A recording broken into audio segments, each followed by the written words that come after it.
Public Works and Planning Subcommittee meeting. Our business here tonight is to hear from Lincoln Young from Rockwood Sustainable Solutions to see his ideas and solutions for part or a portion of our county trash. Mr. Lincoln, Mr. Young, if you're ready for your presentation, we'll welcome you to the pole. We do have a list of questions semi-prepared, and if it's okay with the committee, we will leave those till the end of his presentation. We need to call roll. Let's call roll. Go ahead. Commissioner Blair? Present. Commissioner Dodd? Here. Commissioner Harris? Here. Commissioner P? Here. Commissioner Sereno? Yes. Vice Chair Piercy? Here. Carry on, Mr. Young. All right. Thank you all for letting me join you again this evening. In preparation for this meeting, I was emailed the questions to prepare, and so I do have a lot of those written out in the presentation. So as we go through, it may be good to do that. If not, we can hold to the end. So however y'all want to handle it, I did put the majority of what I was sent in the Just whichever way you're most comfortable with. Okay. Well, here's what I wanted to do. First off, I want to just, again, thank y'all for a second invite. I think there's some great things and great opportunities here in the county. This meeting, I know we're going to start drilling down into some logistics and operations and the economics behind the solid waste plan. In the second invitation, I went back and listened to the commissioner presentations and discussions on the July 19th meeting. And so just in observing that, I'd have prepared a couple of slides just because I know during that time there were some questions that were being discussed that felt like it might be good to give a little more clarity to our company. So I'm not going to go back over a full presentation like we did before, but just want to hit those highlights. Again, my name's Lincoln Young with Rockwood Sustainable Solutions. Here's one I wanted to show kind of currently. Oh, sorry, I've got my computer here to see what I'm looking at behind me, and want to make sure there we go. So what I was going to show you is kind of our current operations. We're currently set up in Lebanon, Tennessee. This screenshot here is an aerial photo of our facility. It has changed fairly significantly since this drone picture was shot. We've moved a lot of materials. The buildings are still where they are, obviously, but there's a lot more wood on site. There's a lot more shingles. As a matter of fact, however, the wood pile is currently being processed, and I think we're about a week away from. We may see this image again, but moving those materials through. So a couple just quick operational things that I wanted to talk about was we are currently sitting on property that's 50 acres. 20 of those acres are floodplain, green space acreage. There's a pond in the back, so there's about 30 usable acres. However, on our site currently, we are occupying 4.5 for collections and about 6 acres for production and stockpiling. And so what I mean by that is there's a couple of things that we do that's based on regulations, it's TDEC regulations and things of that nature, but because the majority of what we do at this site is wood, everything that we collect is collected on asphalt. That is a TDEC regulation. Everything then that is processed, that's considered an end product, which moves out of some regulation, and that is on the adjacent, you don't see that in this image, but that's right next to it in a gravel pad that we made for our mulch production. So the mulch production is taking up about 6 acres. The collection side, what you see in this image, in fence is right at 4.5. And then I put on here that in use is not on site. So basically what I mean by that is one, we're not a landfill, and two, everything that's coming in is going out. So the shingles that get processed have to move to an asphalt plant. The tires that are getting processed need to be moved to a septic tank. The wood, after it's stockpiled, it goes through a heating process, and after it's produced, the mulch needs to move out to a customer. So for us, it's about moving that material. Probably a little too much detail, but we don't want to see any one material in any form on the site longer than about 6 months at an absolute max for some composting that we do, but the majority of it, we like to see it in and out in the 6-week period. So stockpiles we try to keep those to a minimum. On this site, we are taking in wood, shingles, and mixed C and D. So one of the questions and one of the things that I heard was, what are the things that we are handling there? And I'm going to get to our relationship with the county here in just a minute, so I will build on that. But there's really, for our business, there's really two waste streams. That would be sorted material and unsorted material for us. So let me tell you, there's a little bit of difference between the two. There's a lot of difference between the two. Let's talk about a MRF. So a MRF, for example, we're all familiar with what a MRF is, a material recovery facility. That's very similar to what we do. It's just with C and D. But you're taking to them a single stream waste. So you're taking to them cardboard, plastic, bottles and cans. Those are the things that they can handle. And so they are able to recycle the majority of that stuff out. Typically, you aren't taking them an entire trash can full of materials. You're taking them stuff that has been sorted. So we saw that source separation. We do that too. We do that with a lot of our industrial users, a lot of our contractors. For example, if a contractor's in the drywall phase, we may work with them on a little bit of drywall. And I do want to speak directly to drywall here in a minute. But wood is probably a better example. If a homeowner or if a contractor is building homes or apartments and he wants a rate for just wood, we are able to be more financially, we are able to give them a better rate because we aren't having to put the labor into sorting. So anyways, that's the sorted materials. The unsorted materials we also do. And so what that is just stuff that, think about a house. Think about a construction project. That is everything that's going into building those homes. So drywall, insulation, paint, shingles, wood, it's all that together.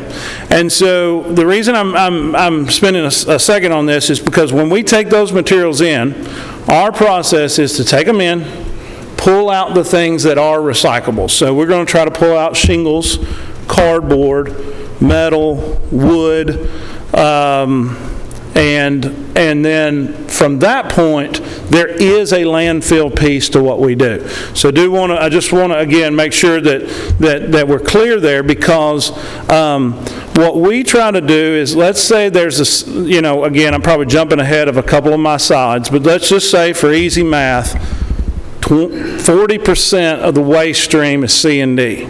So when that comes to me, we're going to try to hit about 60 to 75, can sometimes hit 80% of things that are diverted out. So then there will be a remaining percentage that goes to landfill.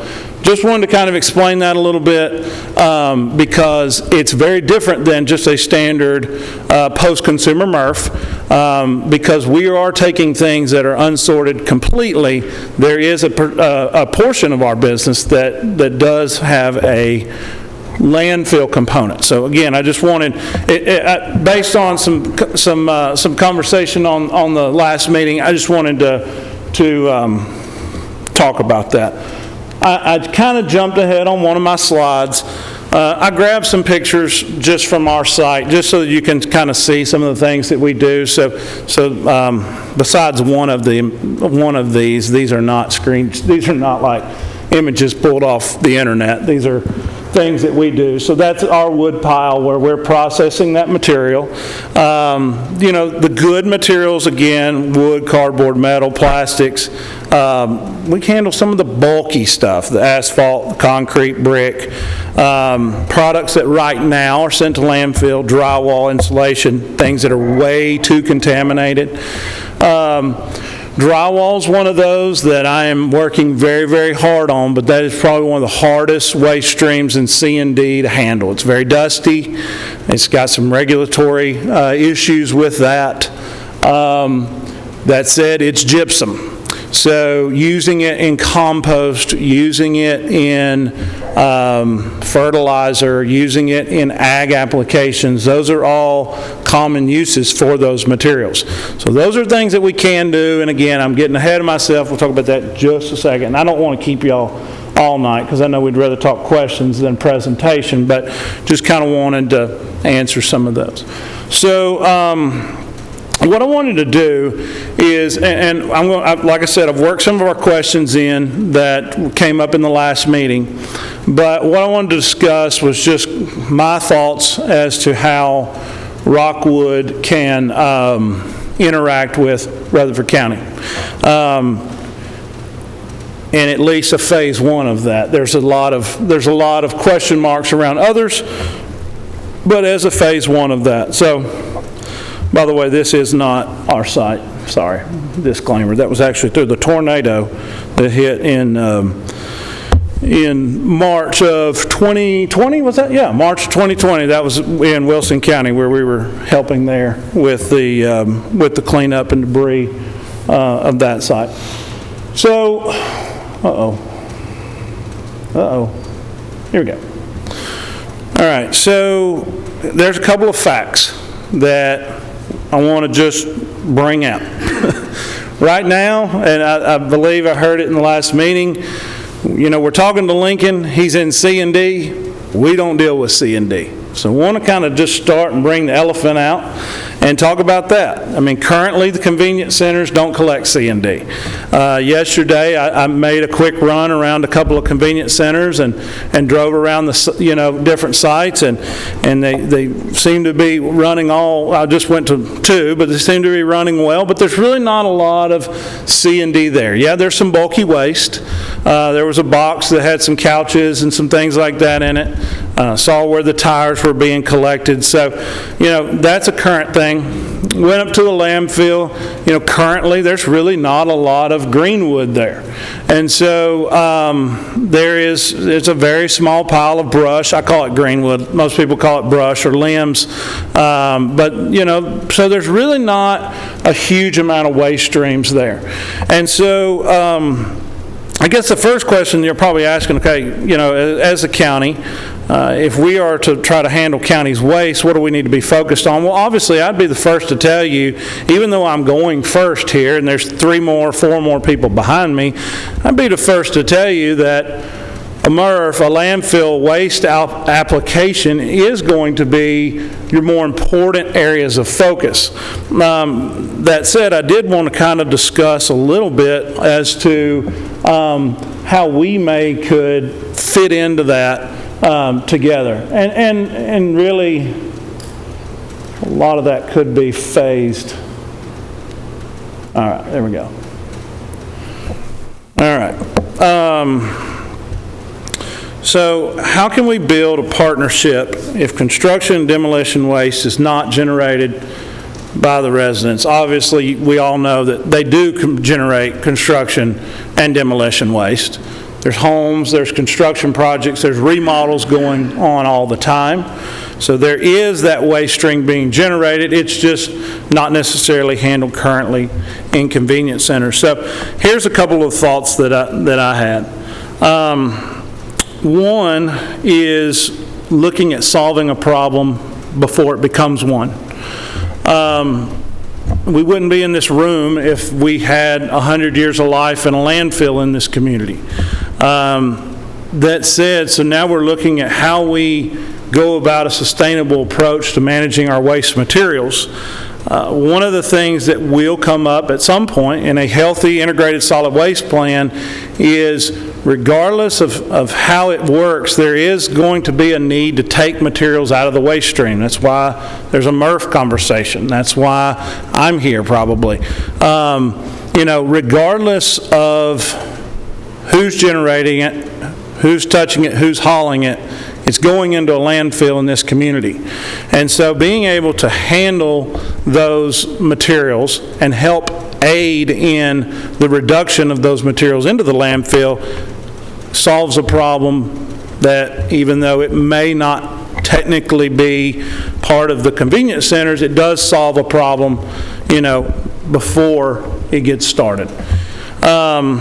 It gives a plan B for potentially 25% of the waste streams. Here's what I mean by that. The mayor was passing around a brochure. We have a low-speed shredder at our facility. This is one of the things that we're currently renting it. We're looking at buying it.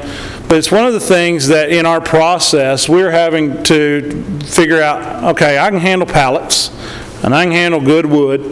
But what about all this wood that's got metal in it? What about these tires that I need to chunk up before I can get them in another tire machine? What about the mattresses, and what about all that kind of stuff? We're going to have that equipment. So regardless of our planning together, those are some things that as a C&D recycler we're going to have. So plan B would be to look and go, well, he might could help us with our mattresses. Well, what did he do with them? Well, could I recycle them? Yeah, probably. Plan B might be to start by just reducing a king-size mattress down to a size that you could pick up in a 55-gallon drum.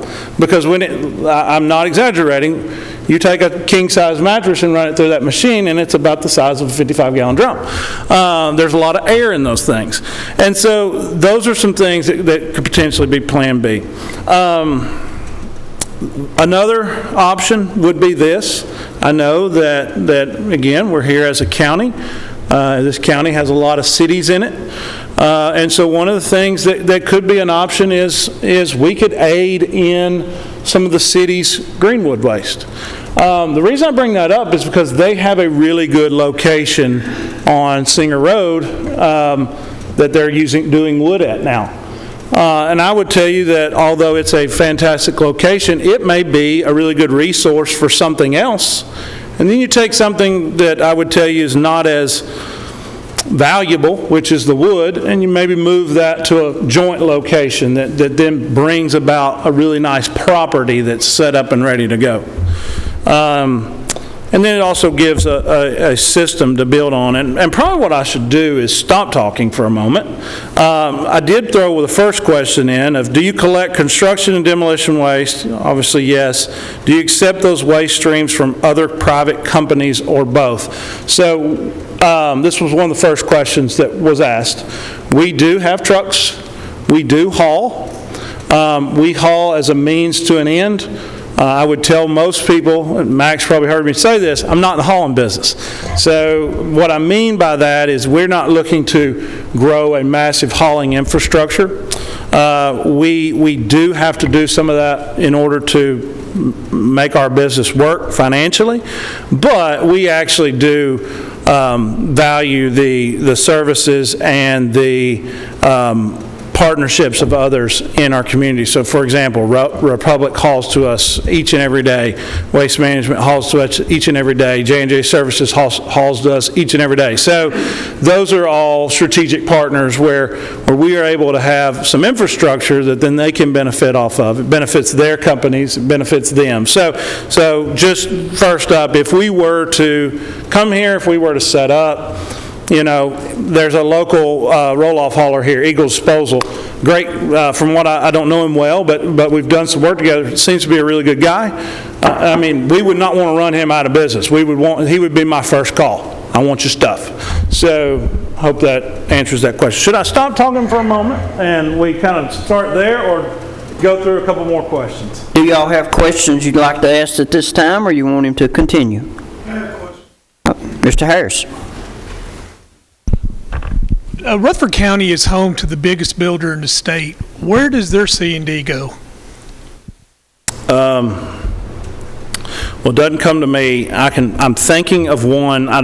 We don't have to say the name. I know of a few big ones.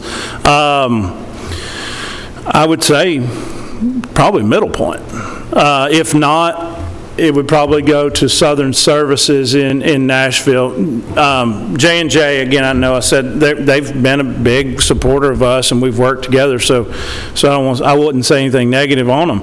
They're a great hauling company, but they haul a lot to the Nashville C&D site there. So even though it's here at Murfreesboro, I could see them going back there quite a bit. Okay, so help me try to understand here. Republic is one of the ones bidding on this. So wouldn't it be easier for you to go to Republic and make a deal instead of making a deal with Rutherford County? Honestly, here's the thing. Obviously, I was more than happy to be here. Republic doesn't handle Greenwood. They don't handle some of those things, but as the cards begin to fall through this process, that is a plan. So Republic, Waste Management, whomever has a landfill, in order for me to be successful, we're going to have a good partnership.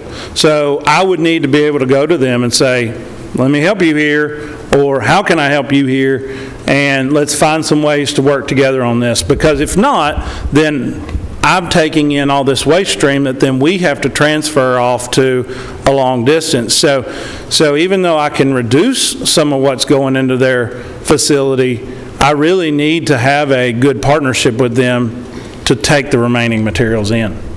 And the other thing is, a lot of times with C&D, I didn't get to this, but you can pick out some of the valuable stuff. At the end of the day, you can also take that stuff and grind it all into what's called a C&D fine, which can be used for daily cover and erosion control and things like that. So we can actually provide them with a sustainable solution to some of their needs that wouldn't require as much dirt. Again, there's some regulatory things there, but it's an option. But yes, I would have a conversation with them. Mr. Blair?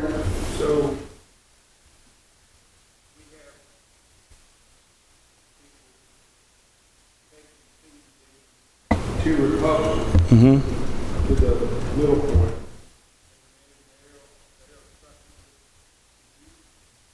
No, so what they do for me right now is we work on some joint accounts where they haul materials to us that's source separated.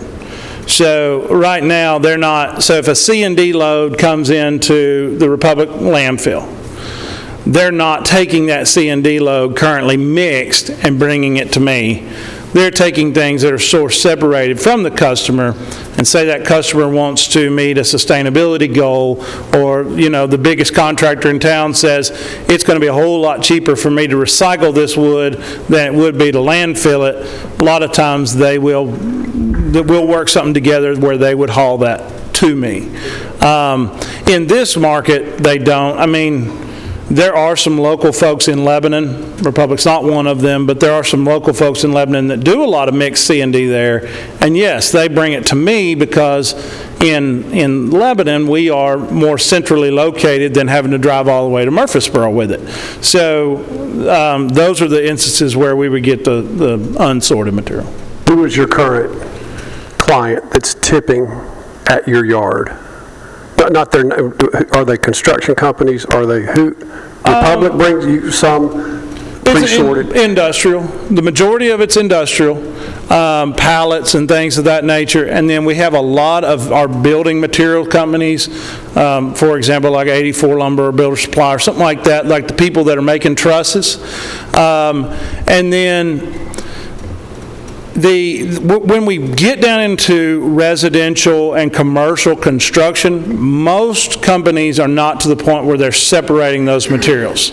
So most of that in this market is going to the Middle Point landfill. However, there are some big ones that may be doing an apartment complex or a massive subdivision, and during the framing stage, they will do wood boxes, and in those cases, if we can haul them, we can. I mentioned other haulers around here that could, or Republic could. So yeah, we're absolutely open to those materials and love to have them. but currently, you're not receiving contractors' dumpsters from yards For instance, Shelton Square, Rutherford County, Tennessee, at Blackman, every contractor has either a 30-foot or 20-foot box, and some have smaller ones. Right. Largest builder in the state has a small one that they must consolidate to ship on a larger vehicle. Right. In your awareness of this industry, that's probably going to the landfill. It is in this area. In Wilson County, most of it's coming to me, or a lot of it's coming to me, and then we're sorting through it. But in Rutherford County, they're not driving from here to me right now. Do you have a range of tipping fees that you can disclose? Yes, I've actually got that on a slide. Yes. We'll come. Who is your outsourced product, or buyer rather?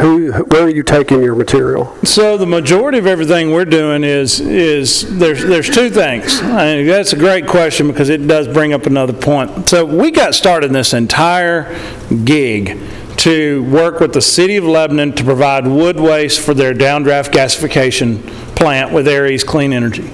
So that's how this whole thing started. 30 tons a day, we were going to handle the wood. So that is one of our larger customers still that we are providing wood to on a daily basis. That's a larger customer, but it's not the majority of our product. The majority of our product is going for mulch. It's going for some siltation socks. It's going for some applications with the green wood and bioretention, playground mulch, things of that nature. So it's going into that industry. And you have relationships where you're selling the product? Yes. Yeah, we do. Where you have a tipping fee where there's income. Everybody that dumps pays a fee. Mm-hmm. And everything that becomes a commodity you're able to sell, or you're paying to put it back in the landfill if need be. Yeah. So our cost is the labor and the processing, the processing of those materials to get them into a stream that can be sold. And then obviously there is a disposal of some of that, which is going to be a pretty massive cost. But yes, that is correct. And what we typically will say is that, most people think recycling, they think somebody's going to pay me for something. And I always tell people, my first sales pitch on pallets or anything is if you have good 40 by 48, which is like a standard pallet, if you have a good standard pallet, don't come to me. I'm not a source for that. I'm a source for the stuff that is too big or too small for a pallet recycler to handle. And instead of it going to landfill, we're going to try to pull that out of that waste stream, and we're going to process it into a beneficial end use. So for us, we don't pay for items that come in. Our goal is to try to reduce cost through being able to reuse them. And so there's really not many scenarios where we cost more than the landfill. And the reason for that is because of what you just pointed out, which was collection fee and then a fee on the back. Yes, sir. Yes, sir. Lincoln, you said up here you got in writing 25% for a Plan B waste, but I heard you say over here a 40% C&D. So is that 25 part of this 40 as a whole? 40% is C&D all inclusive right there? No, I'm sorry. That was confusing. And maybe I heard it the wrong way. No, you didn't. I said it that way. It was just I made a confusing statement. I apologize for that. GNRC and TDEC and some folks in Metro several years ago did a waste stream audit. And they found that the majority of the materials generated, there was about 40% of that was C&D. Now, here that's obviously different, especially if I'm talking to this group, because you have 0%. But most people across the nation just kind of put a flat percentage of, there's 25% C&D. Because what most people would do is they actually take out some of your aggregates, concrete and brick and asphalt. And when you take those out, those are massive volumes and tonnages. So most people would say that the industry standard is, of a general population of residential waste, 40% of that could be recyclable. Of what's remaining, about 25% of that is around the C&D number. The remainder of that being food waste, organics, mixed MSW. Sorry for the... No, I'm just trying to stay clear. I mean, we've been talking these trash numbers and the percentages and all this sort of stuff, and when we went to California and checked everything out, of course they're mandated in a lot of stuff. I'm just trying to do percentages, so if you got 40% that's your solid waste, so to speak, household waste reduction from a MRF, and then you take 40%, but really 25% C&D, we could do 25% on C&D and meet our reduction requirements just on C&D. Right. And the brush and stuff that we're taking, you do take that. Mm-hmm. That's excellent material for us. And just like what the city's doing, like I said, over on Singer Right. or Florence Road over there, you could take all that. Absolutely. And to bounce off of what Commissioner was asking right here, so you have an end use then for Rutherford County's 25% for a user in Lebanon, or there'll be another user in Rutherford County to use what you're grinding up and doing to have end use for that product. Otherwise, you're just grinding, stockpiling, and you're going to have to do something with it. Yeah, no, I mean, that's the beauty of a lot of our setup right now. A couple buildings and an asphalt pad. Everything else is on tracks or wheels. I mean, we're processing material there and driving it all the way over here. I was looking at it, our current customer base, a solid 30-40% of them are coming out of this area. So then we're hauling those. So, I mean, I will be the first to tell you, I mean, being here is a benefit to Rockwood. If it wasn't, I probably wouldn't stand in front of you, but it would be a benefit because we have customers here. We do a lot of work towards the Franklin area, and so it gets us closer into that. The other side of it, to be honest with you, I mean, we have partners that we work with. We have grinders that help us grind. We have guys that buy in product from us. And, in conversations with them, they're moving this way too. This would be things that would benefit, be a win-win for multiple companies and businesses. Mr. Blair?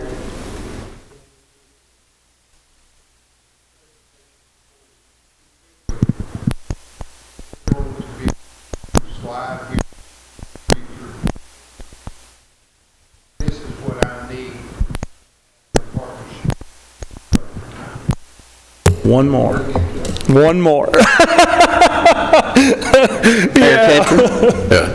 Thank you, Mr. Chairman. Members, I passed along a brochure for you to look at. It has a picture of the Terminator, which we picked up. Lincoln passed that out. Mr. Sandel and I went over, was it 2 weeks ago? You hosted us? So, yeah. We went over and looked at that Terminator. It's a machine made in Austria, and it grinds up everything. And you had mentioned we saw that machine grind up some tires and throw pieces of rubber and steel belts and et cetera.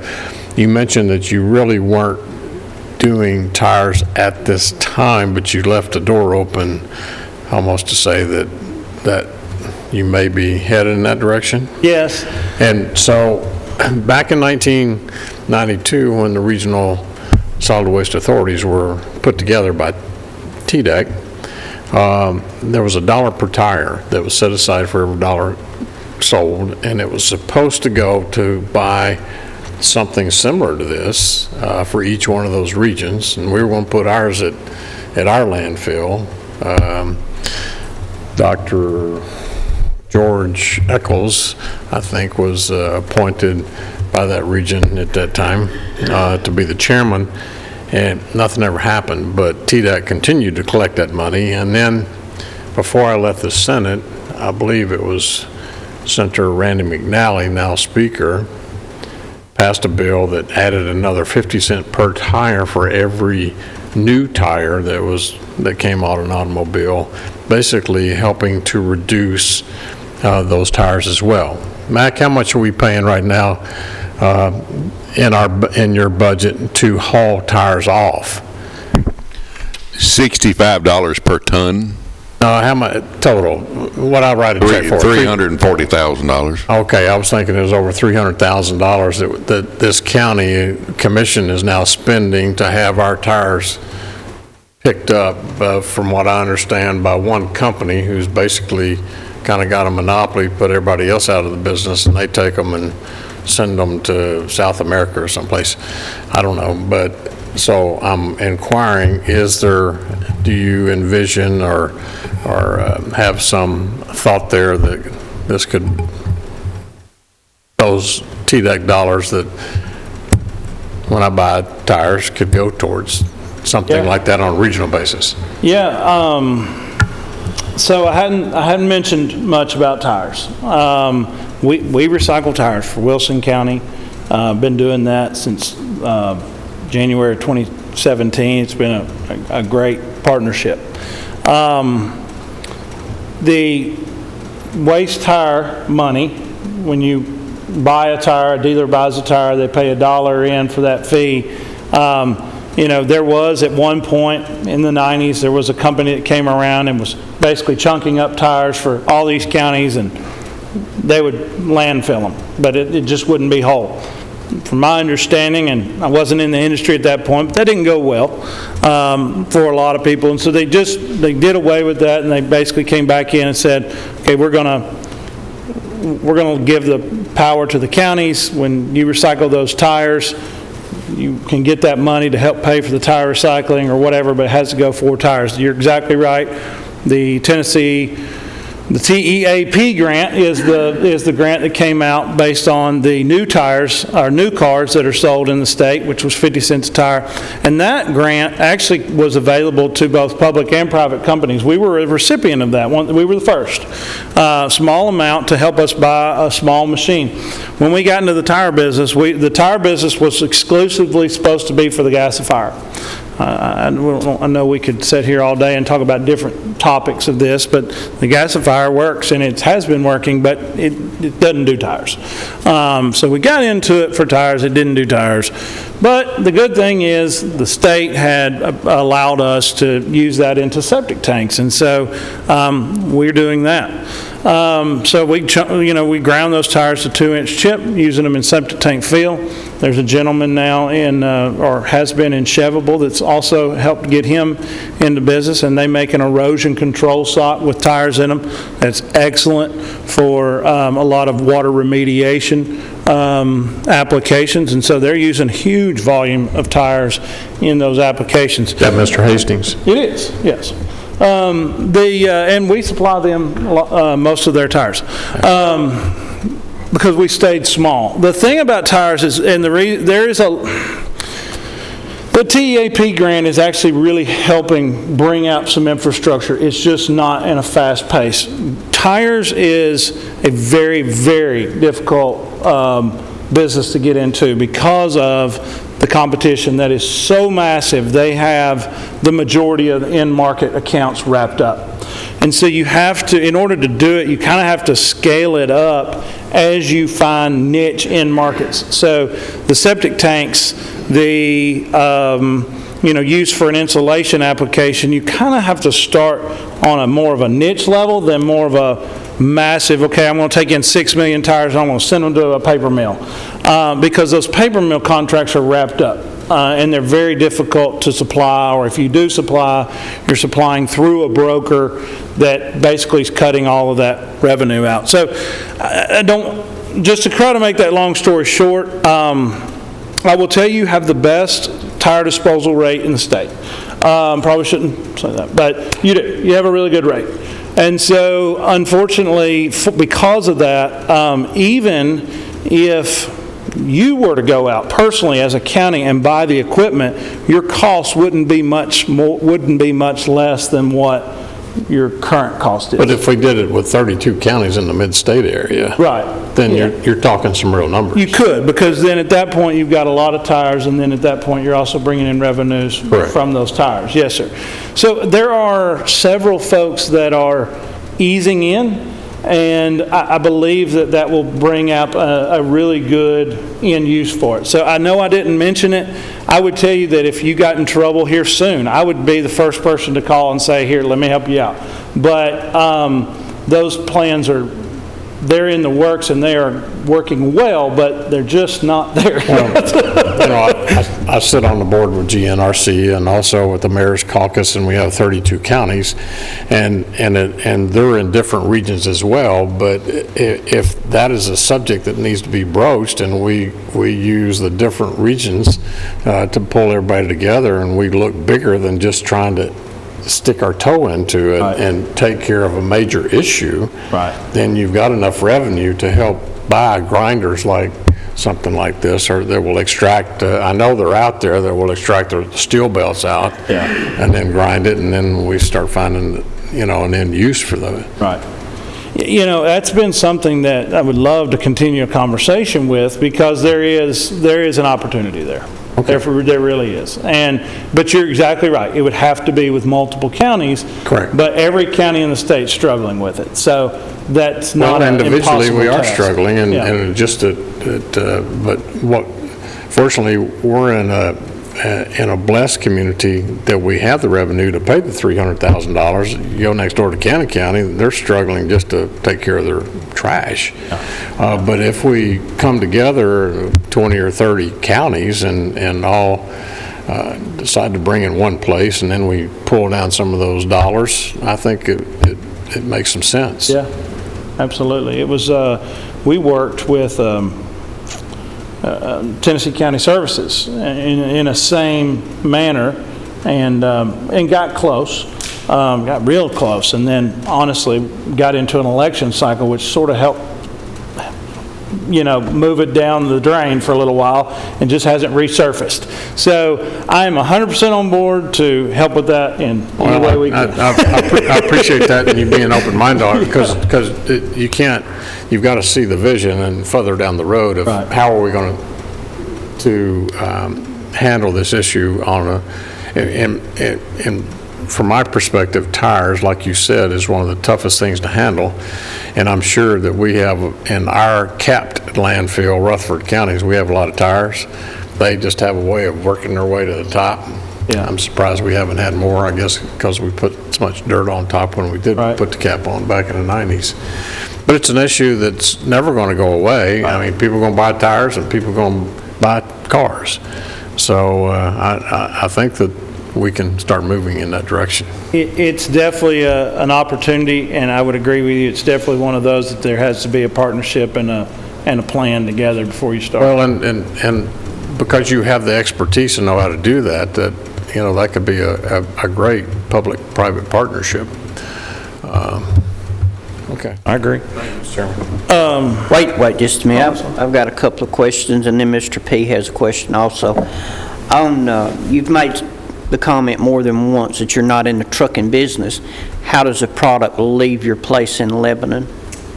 Well, when I say I'm not in the trucking business, doesn't mean we don't have trucks. So when I say that, really what I mean is the trucks that we own, we have purchased because it was something that was specialized. Like some of the roll-offs, we needed to be able to go around locally and pick up some wood. The majority of everything leaves our place is leaving in walking floors. And so we do have a fleet of walking floor trucks, which are semi, and with a semi-truck and a semi-trailer. The walking floor is a floor that's hydraulically driven that basically just walks back and forth, and the materials slide out the back of the bed.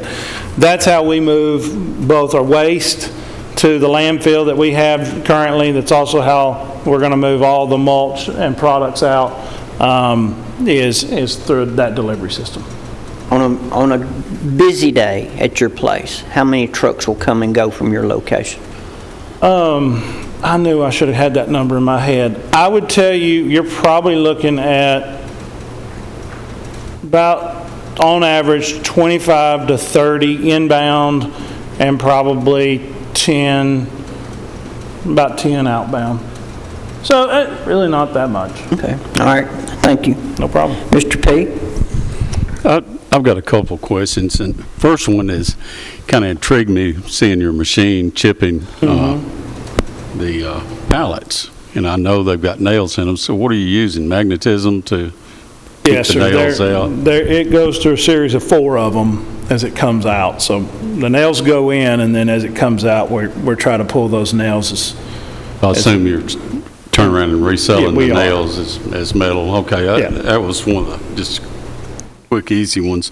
One thing I'm very concerned about is the old landfill and trying to get rid of it. And, whether we do it on our own or we get somebody else that could possibly dig this out for us, is that something, because I've had other people we've talked to just flat out tell me they're not going to get involved in that. Is that something you would work with us on? For instance, if we start digging in there, of course, we know we got a place we can put the dirt, but we may find wood.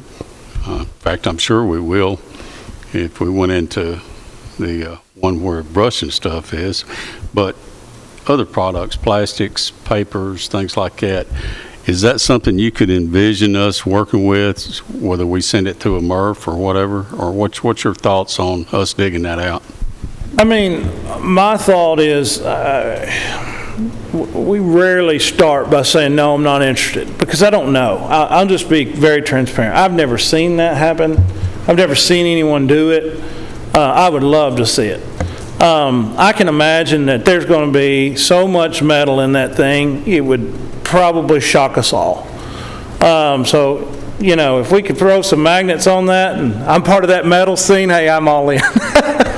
But what I envision, though, just in the process of things decomposing and contamination and just the dirt, I don't know what would come out that I could feasibly use. So if I was shocked, if something came out that could be usable, absolutely. Whether I knew somebody in a network that I know that I could say, hey, y'all need to go to them, or let me put this group together here, more than happy to do that. But just thinking surface level, I don't think it would be something that I could take in, process, and then get back out to a customer on a mulch level by any means. So being transparent, I just don't have the knowledge. Be more than happy to look at it and learn, but I just, unfortunately, I don't. I would say the majority of that wood's going to be dirt by the time you get to it. So That's a good thing. that is a great thing, yeah. Oh, the other thing I want to bring up, and we've been looking at long-term solutions, and we're asking people normally for a long-term contract, and I'm interested in that too. However, things are rapidly changing in, call it recycling or whatever you want to call it, in the waste stream. I mean, just this week, there's 2 different things I've heard of. There was a biochemist, I think out of Seattle, and also in conjunction with another biochemist here in Vanderbilt, that won an award that the country of Germany had put out for how to take care of plastics. And they've actually got microbes that break plastic down into food source and have proven it out. So that's a new technology, and like I said, I kind of envision it kind of like a Nobel Prize award, that the country of Germany put out. So that's something new. But what I'm getting at is, if there's new solutions that come out there, even though we might have a long-term agreement, is that something you can work with as a company? Say, hey, let's change gears, and all of a sudden we got a different way to dispose of plastics, and can we do something like that? Or how is your company geared toward maybe changing a contract with us? Yeah, that's a good question. I love that kind of stuff. I love reading about it. I love studying it, and I would tell you that's how we got started. That was exactly what we did with Aries. I mean, they came in and they said, we need feedstock. In waste energy, there's 4 pillars that revolve around making those plants successful, one of which is feedstock. And so a lot of times those waste energy or plastic recycling applications, they focus so much on the technology that part of that technology is to say, we need X feedstock in X specification. I love doing that. I mean, we've done it with them. We've worked with some others that are in testing phase because we have a lot of the equipment. So most of that stuff needs to be ground. I mean, there are companies that are trying to take it and pelletize it or do things like that, but most of those processes have a grinding application to it. So, at the end of the day, I would tell you that if you had a company like that come in, or if you had a solution like that come in, they may, at the end of it, go, tell you what, it's probably more financially viable for us to have an inline system that this price that came in here, we picked out the good stuff, then it went through a line, down a grinder, into our machine.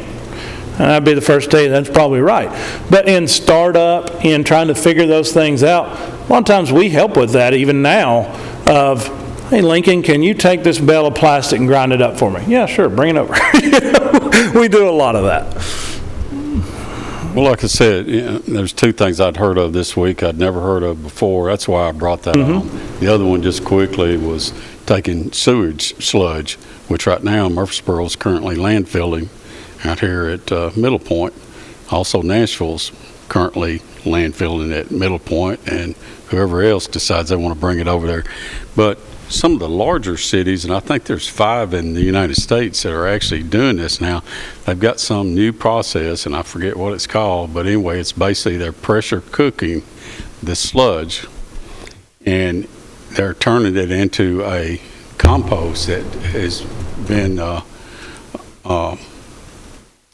made safe enough that it can be used on garden products as a fertilizer and mulch. It's called a caker, isn't it? Where they dry it to a cake and then they spread it. Well, that's part of the process they're doing now, or at least Nashville is the way I understand it. But there's a different word for it. It's biff or something like that. I forget.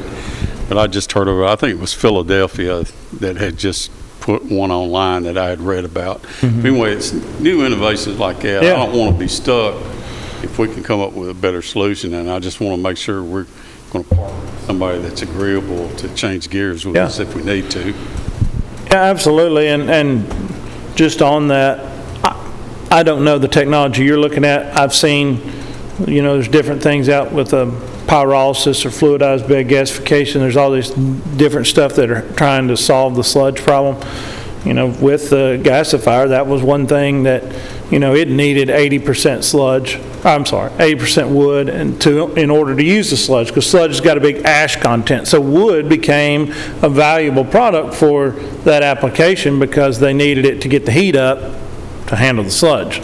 So absolutely. I mean, that's and I'll have my slide here in just a second, and maybe I should keep going. Is that okay to do?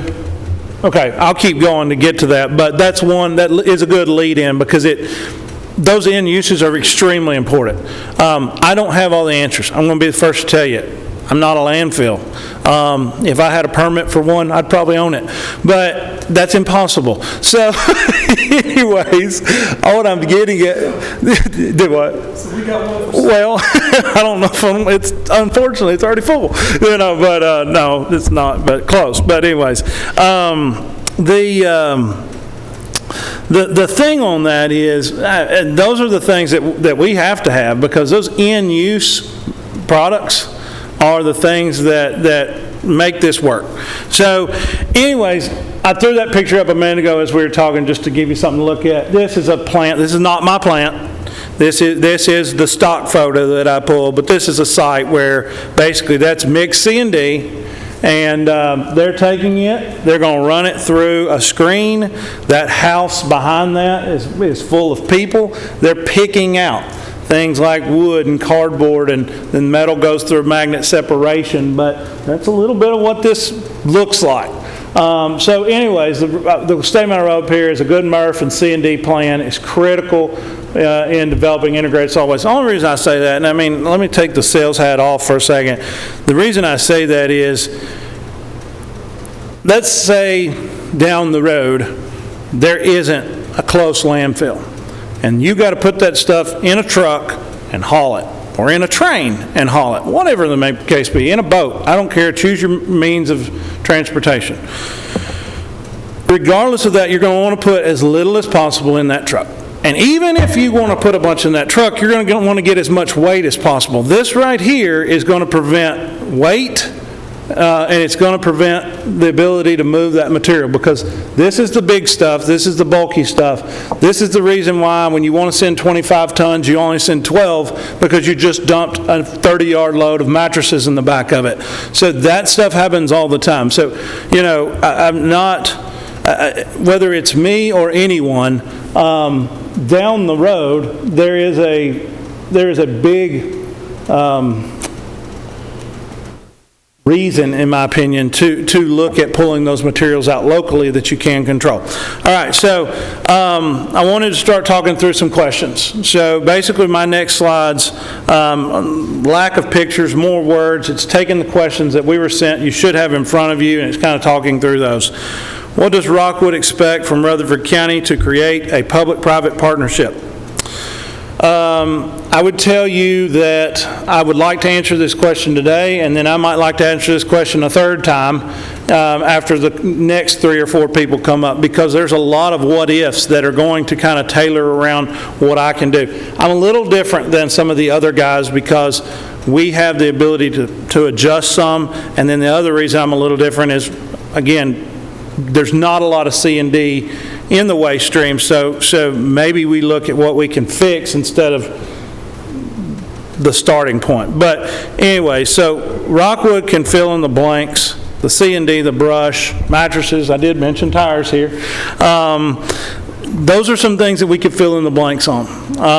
Those are some things that we could help with. So here's what the things that we would want. One would be support. Obviously, that's the reason I'm here. If you guys said, Lincoln, we got nothing to do with you, we don't want anything to do with you, I will tell you that as a business owner, I am looking at Rutherford County. It is growing. There's some land here. There's some great access. It is right on 840. I am looking at this area. I'm looking at another area south of here, and I'm looking at an area north of here. You know, not all at the same time, but as we want to continue to grow, you know, we want to be here. So I'd love your support because I know that you can make my life really miserable if I didn't have your support. If we work something out, great. If not, I'd love to be here regardless. There's great opportunity in this area in Middle Tennessee. One thing would be land, and I want to. My next slide is going to talk more on land, but land. That's the first big hurdle. We got to know where we're going to be. My next slide is going to give some options there. Supporting others in integrated solid waste. Commissioner P., this goes exactly to what you just asked. Supporting others in helping them. Commissioner Dodd, we were talking before the meeting on what people we would work with. You know, a MRF for us, critical, because we're taking in unsorted materials in most of our C&D. Obviously, the stuff that's coming in just wood, there's not a lot of waste to that. It's just wood. So I'm doing 100% of that. But if I'm taking in a mixed C&D box, I mean, it's 100 degrees outside. We're going through 5 cases of waters a day at our site. Y'all are probably, if you work outside or have crews that are outside, I mean, you can't give them enough water.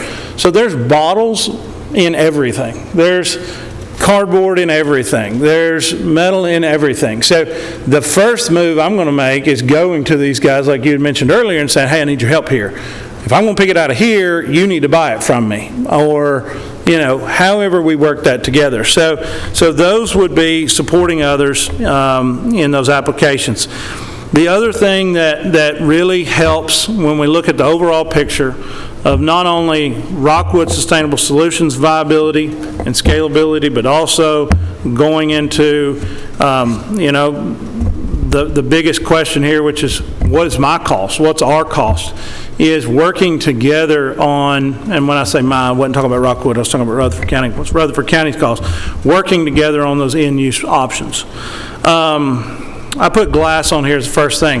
Y'all have a glass problem. Everybody has a glass problem. You know, glass is an inert material. It can be processed. It can be used in things like utility lines and things like that. There's things that have to be researched in order to do that. We have a great university here that has the best concrete program in probably the world. Here's where I would need support, because in order to make this work well, we use it close. And I've spoke on this to a lot of different people, but with C&D, it's so stinking heavy, you can't move it far. So I can't bale that stuff up and send it to Georgia. Like, I need to use it right here. So things like taking glass, crushed concrete, crushed brick. So you say, well, Lincoln, just take it and then go sell it to somebody. Well, unfortunately, sometimes it's not that easy, because there's zoning, there's engineering, there's inspections, there's all of those things. And so that is even though it sounds simple, that is a critical step of support that would need to be thought about, because I would need your help to say, hey, Lincoln, we want to get you this glass. You're going to save us money on this, but in turn, we're going to see how we can utilize it in our public utilities. Crushed concrete, wood, mulch, those sort of things. I mean, I know this would be one of those, duh moments, but if we're going to be taking in this C&D and making mulch, like, we would probably ask that you don't go buy mulch from somebody in Kentucky or somebody in Georgia, because we need to use our products. So that is that. The other thing, again, I put on here, aid in research and testing. So when I'm talking about that, I'm thinking about drywall. Drywall is just this thing that I really, in my opinion, has some opportunities, but if you're going to go into the ag market, you have to have a farmer who's going to be able to look at the UT Ag Extension or the university and say, yeah, that works. And although gypsum's used all over the world in ag products, it's not really a common product here. We go to co-op and we buy lime, and that's just how it is.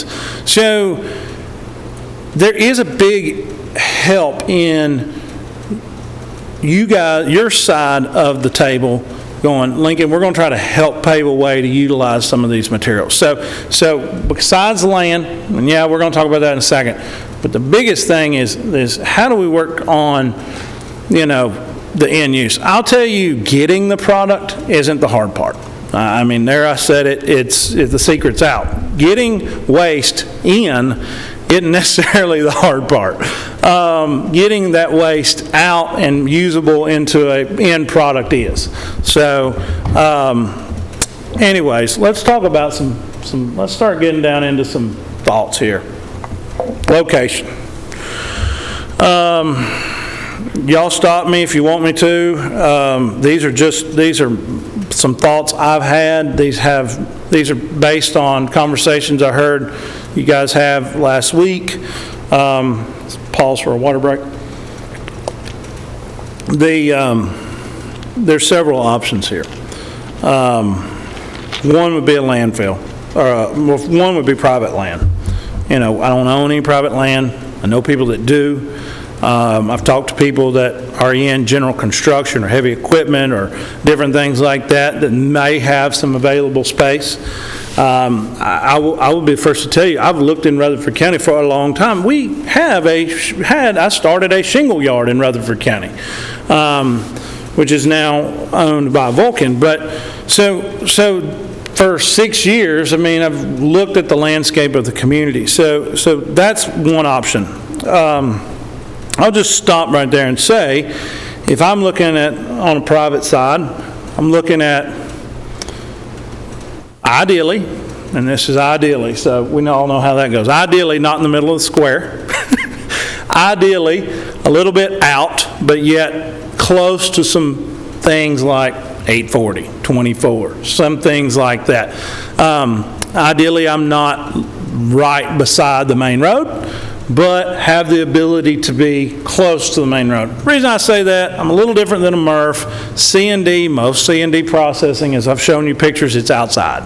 It's very dusty, extremely dusty. Things blow around. So our shingle recycling yard, I hope there's never been a complaint. To my knowledge, there's never been a complaint. The reason for that is there's a lot of buffer. There's some trees, there's some grade things, there's a railroad track that separates it from the main road. So y'all drive by it all day, every day, and never see it. That's where you want to be. Places like that. Lincoln, you don't have the use of that anymore where your shingle yard is? I don't currently today. Okay.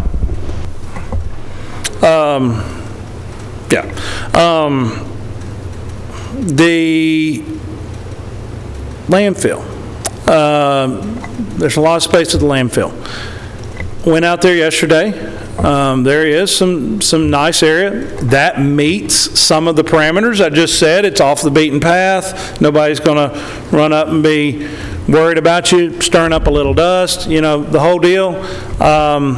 I would tell you though, my big concern, I would put a big time out on that discussion until we knew what was going to happen with a mining or what was going to happen with an expansion or not. I mean, obviously, we can't go put in a bunch of money on infrastructure, whether it's me or you or us together, and then we tear it right back up and do it again. So, the only thing that it doesn't have, and obviously y'all know this because it's drilled each and every day, but it doesn't have the best access to the big roads, stuff like that. You do have to run Jefferson Pike. But, I mean, it's a possibility. It definitely meets the size and parameters.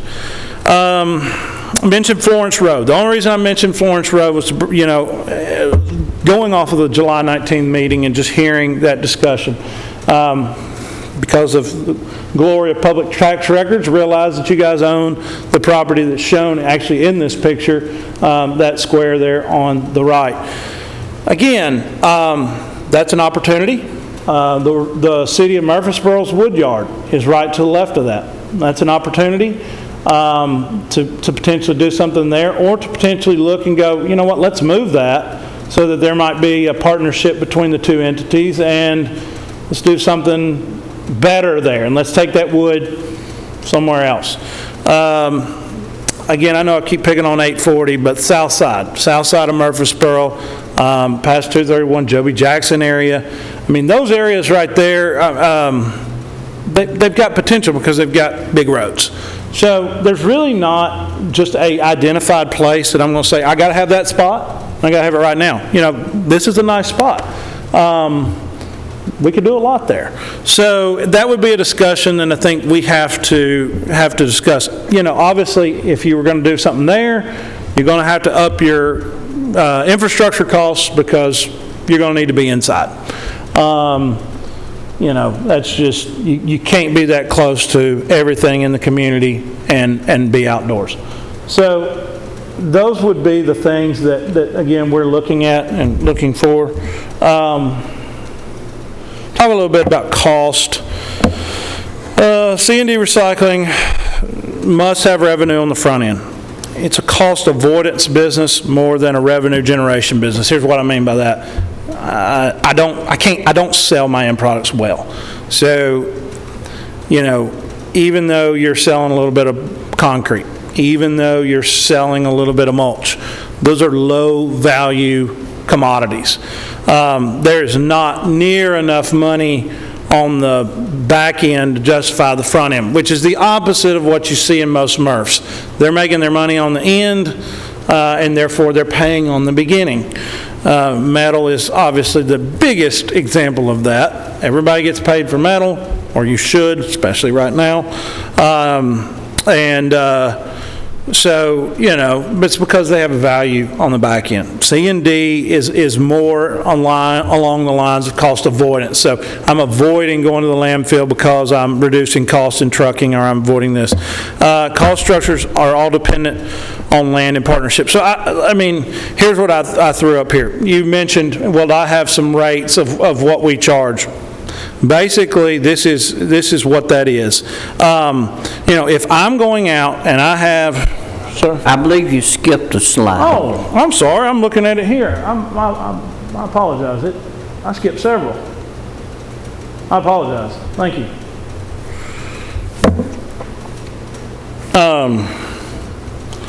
So, what I'm looking at here is, let's say Lincoln and Rockwood found a piece of property, bought it, developed it, spent several $1 million on all that, had it ready to go. I mean, you're looking at, we need to be around $60 a ton to handle mixed C&D with labor costs, with diesel fuel, with those things. I mean, those are the cost numbers that we have internally now that we really need to be on. Obviously, I know this is a public forum. Yes, sir. Is mixed C&D a roll-off dumpster from a subdivision? Yes. Yeah, we do everything by the ton, but I obviously know this is a public meeting. There's people that are probably watching us on YouTube or the website, but these are our published numbers. These are the things that we are charging for mixed C&D. Separated wood, you see here that I've cut that cost down significantly.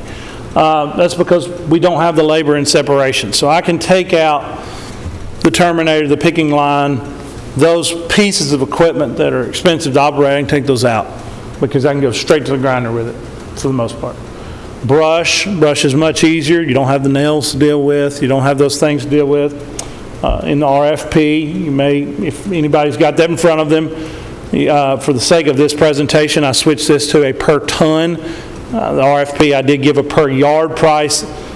According to the weights and equivalents, it's the exact same. Obviously, I understand there's a, with RFP, we would, if we wanted to go on those numbers, we could, but a lot of things will change and develop. But, and then there may be other costs to be determined,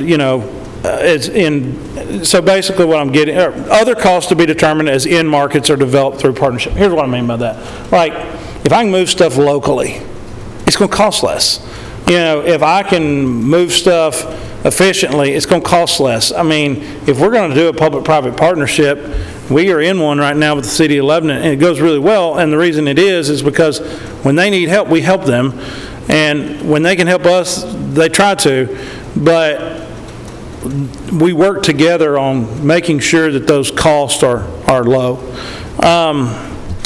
If there's a land option, obviously, that's going to have, let's say you own the land. I'm not asking to get anything for free. If I was going to come here myself, I would buy land or lease land, and then I'd have to develop that. So if there was a public-private partnership, we would do the same thing. We would lease that. So I don't know exactly how you would want that to look. It may be in a tipping fee. You may say, Lincoln, I don't want any tipping fee cost. I would tell you right now, that's no problem because you don't have a lot of volume. If we may look and say, instead of doing it that way, why don't you pay me a fixed rate per month? Why don't you pay me $9,000-$10,000 a month or something of that nature so that you now have a fixed rate, and that way as the county scales up with their C&D, at least there's a fixed financial number that can go back to the county. Open for those options as well. So Lincoln, those words, that second sentence on the first sentence, it's a cost avoidance business, and that's true. Even I think the county's been blessed that we've been able to do everything for free in essence, but in 6 years or 7 years, whenever Middle Point closes, we have to. That's what we're doing here tonight and continuing to do. We have to get our arms around what is going to be the cost, and the cost avoidance is we're going to have to pay for it up front, maybe at these prices, but the avoidance of paying at this when that thing gets full, and how far do we have to pay to ship it to Camden or to Athens. The cost avoidance is trying to figure out who we want to partner with right here in Middle Tennessee. And you're exactly right. And I'll tell you, I struggle with even putting numbers up because there are so many factors yet to be determined of different things with different entities.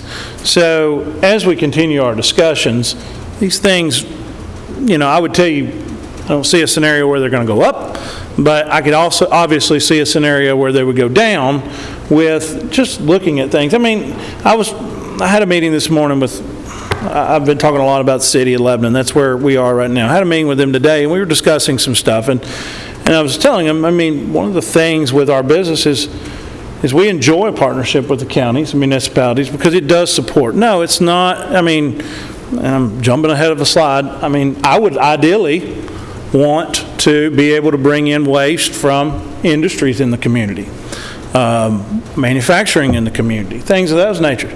So, I mean, like, we may hit them for a little bit more than this, or we may, those sort of things, but that allows us to work in a partnership with you all. That allows us to take that stuff and you say, well, hey, we want to help our residents. Okay, let's work on a solution for that. Just looking at a couple of the questions. Explain your vision on how monies are collected and by whom. For instance, will Rockwood collect monies from private companies using the facility? I would like to. It would be very hard to come here and just handle Rutherford County C&D. I'm not saying I wouldn't, because we would have to have those conversations, but right now you don't have a lot. So, and there would have to be some land, there would have to be those things, and there would have to be kind of a really good idea of how much material would be coming in. But I know that most people here that you're talking to, they're going to tell you the exact same thing I am. I mean, we need to, if we're going to be here, we really would like to handle the businesses in the area. No, we're not. C&D is very different than a lot of things. You're not bringing in trash from, I mean, C&D just don't move far. I know I keep saying that, but probably not going to bring in a ton of Davidson County trash. Maybe a little, not a lot. Probably not going to bring any Wilson County trash. I mean, we're there. Why would they come here? But there's a lot of people in this community, a lot of businesses in this community. So yes, we would like to have the ability to help them. Will Rockwood charge Rutherford County residents to accept construction demolition material from residential projects? So here's what we do with tires in Wilson County. We don't charge Wilson County residents for tires up to 4 tires a year. That's very similar to what most counties do, is they say up to a number. I would tell you that if that was something that was a big desire, I think we would want to do something similar, because there's a big difference in somebody remodeling a house once every 5 years and someone who's building multiple apartment complexes once every 5 days. So we would just have to discuss some parameters around that. But I would tell you we would want to be a service for that. Does Rockwood pay Rutherford County to lease county property? Yes. If we were to be on county property, we'd be happy to pay for that. I'm going to keep talking for one more slide and then I'll hush. I do have a few more, but I'm just going through these numbers, but this one ties into it. Let me make one comment on that last slide. You're talking about small demolition type materials, be it pieces of wood or small sheet rocks. So I'm a weekend warrior and I'm doing some work in a room or out in the garage. Williamson County, we've gone over and looked at Williamson County, and they will accept anything at their convenience centers as long as it doesn't exceed the top of the bed of the truck. Okay. So it's for the small household guy that's got a little bit of sheetrock and a couple of bricks and et cetera. They'll accept it at their convenience centers, which is something we probably need to look at as well, because I know Mac gets chewed out, and I know my office does. Right. When, hey, I got a little bit of stuff, I don't want to go out to the middle point and take that. Yeah. We kind of, you're exactly right. We do that now. I mean, if somebody comes in with a bed full of pallets, and it happens all the time. I mean, we see that as giving back to community service deal. I mean, it would probably cost them 50 cents. I mean, for us, it's not worth, I don't want to say it's not worth ringing it up, because it sounds tacky.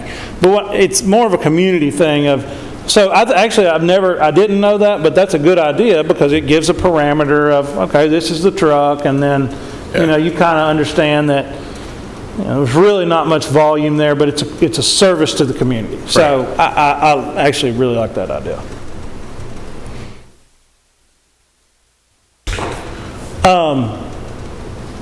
Go to this one. All right. If Rutherford County and Rockwood form a public-private partnership and the county supports your operation by providing leased land, will there be a host fee for the county based on the tons of material brought in from outside the county? I would not only say outside the county, yes, I would say outside the county. What I mean by that is like even the folks inside the county that, like our businesses, I mean, yes, we would be more than happy to negotiate that rate. But up here, $2.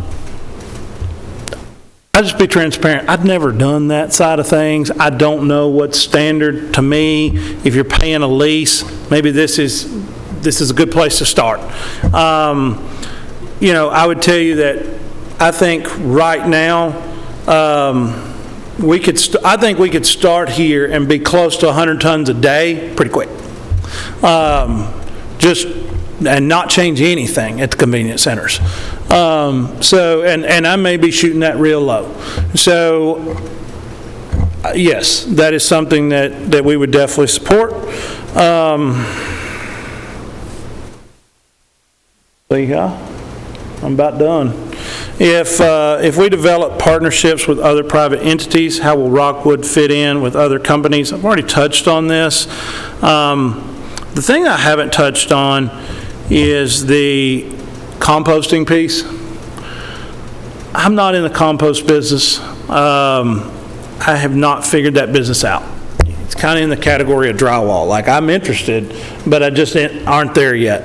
But quite honestly, we would be a really good partner for a composter in a lot of ways because they need a lot of the materials we're bringing in. They need that green wood. They need those things.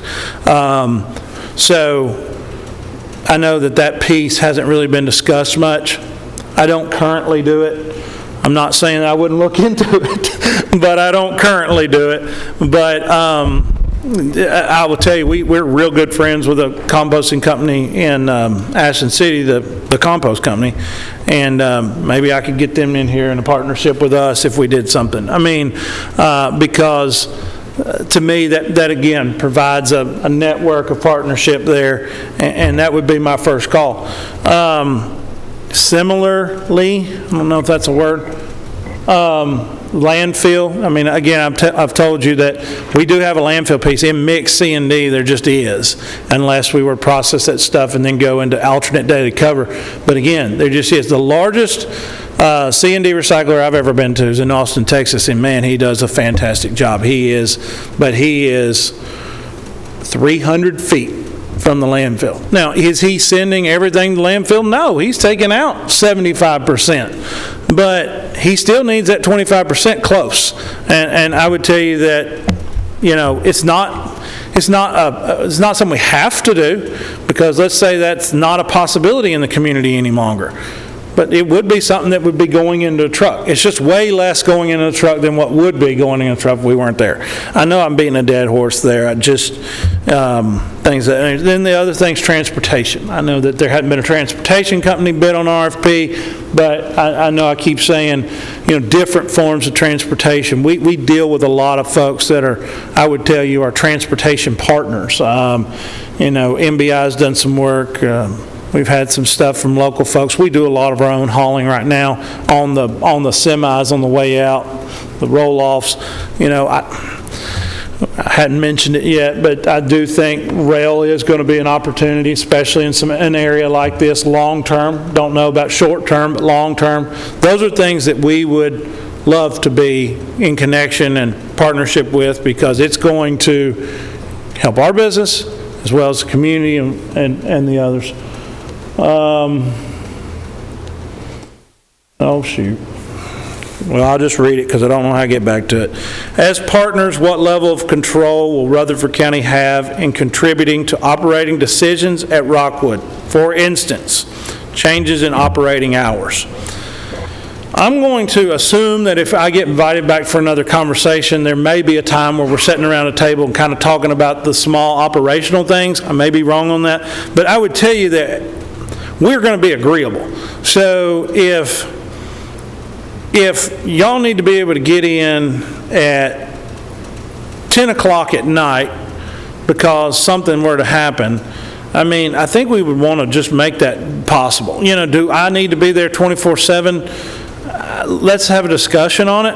I would love to not be. Our hours right now are Monday through Friday, 7 to 4. I think it would be easy to add a half a day on a Saturday, but I have committed to our guys that unless there's an ox in a ditch, we're not working on Sundays. So we really try not to do that. But I will also tell you that there's some really good technology with scales and codes and gates, so we could put that in and y'all roll. So, you know, there wouldn't be any problem there to set that up in advance. So those would be the things. And I guess I would tell you, you have a lot of decision-making ability here, and you know, besides telling me, well, your employees need to do all their labor standing on their head. Well, we're not going to do that. But if it's something that's feasible, if it's something that helps y'all out, I mean, we want to, if anything, I mean, we want to be a partner here. That's really how we've set up. It's not trying to come in and work around people, but be a partner to the overall scene. That's what we try to do in everything. So I think I've answered the questions that were on the sheet, at least what I was sent. They're all in there. But I'll stop, and I know that's now bad, but I'll stop, and I'm open for questions. So Lincoln, on a overview, you are willing to work with Rutherford County in any way, form, or fashion to make this next step, either with other partners, without other partners, whoever the partners may be, and what you do compared to what they may do in a MRF and what we have left to go to a landfill. Yes. And again, just to add to that, I would tell you that you need to have those other conversations, and then maybe I'm going first, but I probably should be last. You know, it's kind of the cleanup. Yeah, I mean, I'm going to tell you, y'all got some good odd ideas. I'll just say that. And some of the next meetings are really good ideas. And so if I can help in fitting in the puzzle pieces, I'm all in. Mr. Blair? Sure, this is what things that we can do is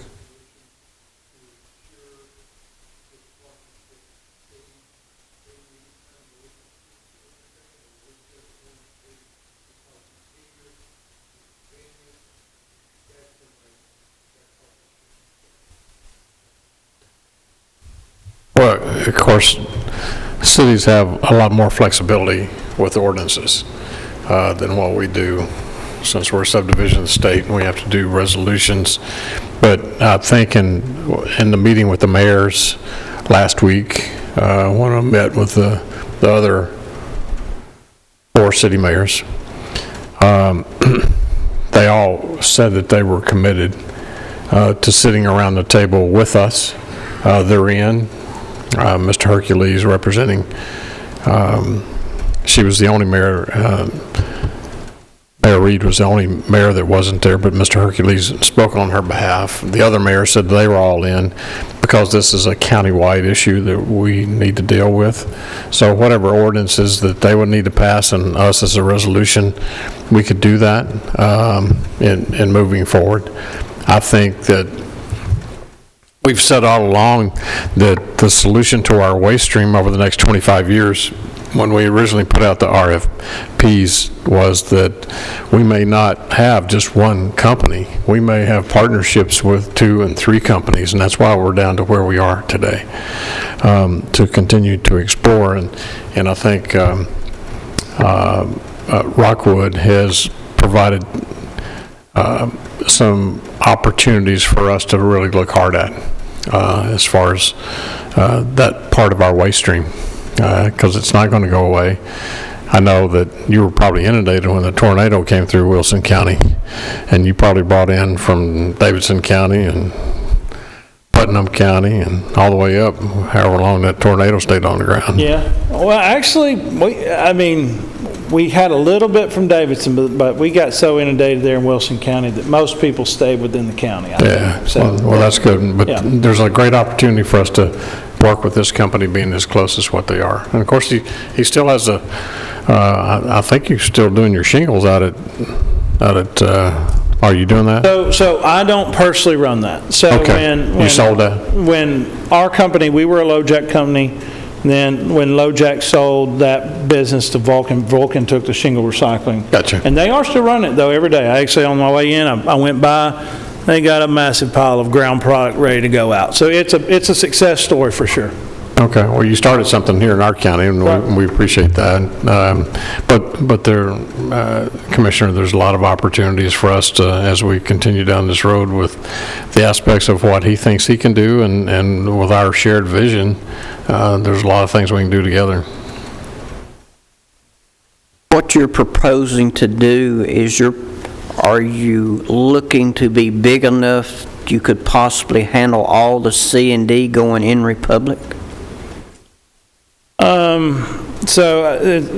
Really good question. The thing that I have to look on our side is I would tell you that, is it possible? Yes. I wouldn't want to start there. That's a lot. So they're getting a lot of material from outside areas, a lot of private material. As you phase up, the one thing I found in this business, and I know y'all all run businesses, the more you buy, the more you got to do. So as you continue to phase up, yes, the volume is one of those things. This machine that's kind of been passed around is a great example of that. If you're not bringing in 400 or 500 tons a day of that material, you can't really justify owning it. So there is that balance of, you need volume in order to have the equipment you want. So all that said, though, I would say my start would not be to start and say, I want all that material. However, as a business owner, we want to continue to grow. So as these opportunities continue to change, and having a discussion with Republic, if there was some things that they said, hey, Lincoln, we want your help here, there's the ability to scale it. But growing up, phasing up as you speak, you start out and phase up into it. Right. You can handle it and grow into that volume. Right. If I needed to start there today, I'd need some capital. So we're going to need some investment. Sure. The reason I asked if this proposal timeline unfolds and Republic does close, there's a lot of construction being done here. There's a lot of private businesses with C&D material, and majority of it now is going into the Republic landfill. Right. And if they closed and you were here operating, I would think you would need to be able to take that versus them having to truck it off to another landfill in Camden or wherever. That's the reason I asked. Yeah, you're right. And I think we would monitor that as it continued to scale up. That would be something that for handling both residents and contractors in this area. There may be some that are bringing stuff in. Those folks may turn around and go the opposite direction. But for the folks in this area, we would want to be able to handle it. So that is the other thing on land. I told you I'm on 4.5 acres using 6. There's 20 there, and we're looking at taking in the rest of it. Because as we grow, we want the ability to scale and grow with it. So that does take the guy I talked to you about in Austin, he's got 150 acres. He's taking up every square inch of it. But he's doing the entire county's trash. And the way they have it, you were right on the ordinances. In Austin, there's an ordinance that you have to recycle your C&D materials have to be recycled. So they have to go to a certified recycler. He's the only one certified in the area.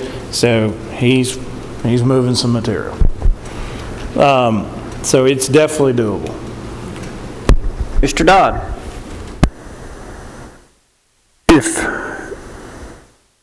If you could advise on the best plan,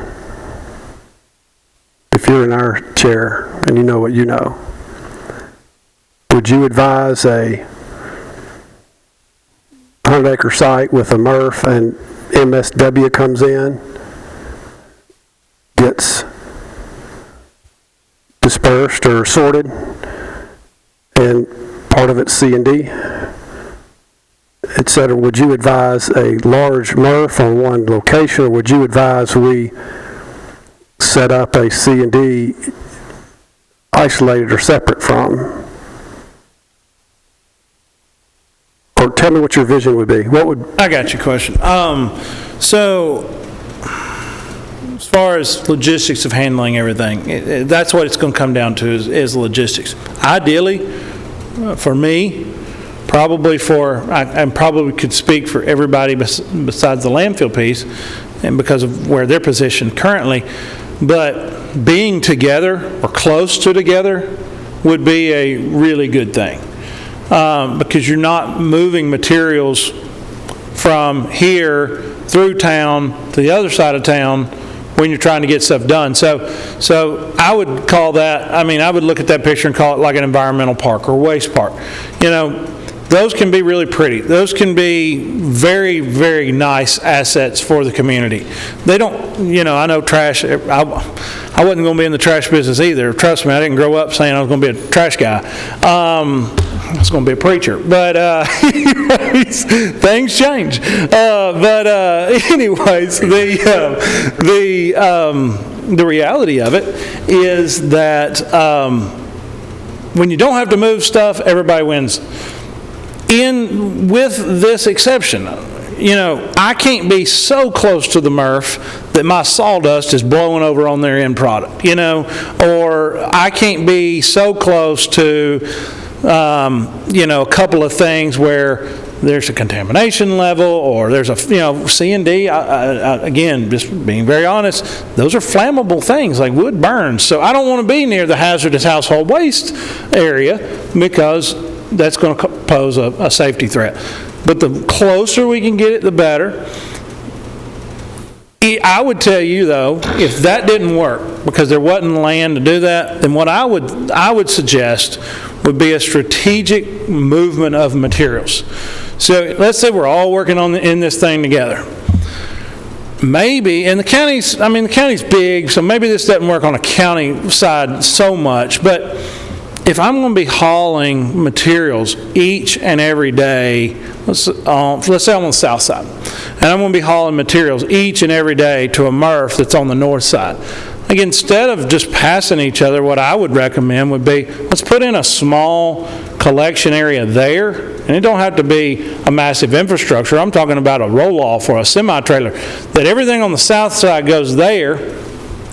You drive that over the other side of town and dump it out to the MRF, and then the MRF's got a little wood roll-off over there that you grab and drive back. Because, we might not have 500 acres of land, and I'd tell you, if you were going to do everything on a piece of property, it would take a lot of acreage. I do think it is smart to kind of try to minimize local traffic by using those big trucks to move things. And what I always try to do is, for us, we live and die on backhauls. So I'm going to take plastic right now to Alabama to get recycled. If I'm going to Alabama, I want something in Alabama or on my way back from Alabama that's wood that I can pick up. So we do this all day, every day, and I would think that we would want to actually use our convenience centers strategically there to some extent. I know to some extent there's regulatory reasons that would prevent that, but those convenience centers could potentially be used to, where you take something into that area, grab something that's there at a convenience center, drag it back somewhere else, because which would prevent the need for a big old piece of property.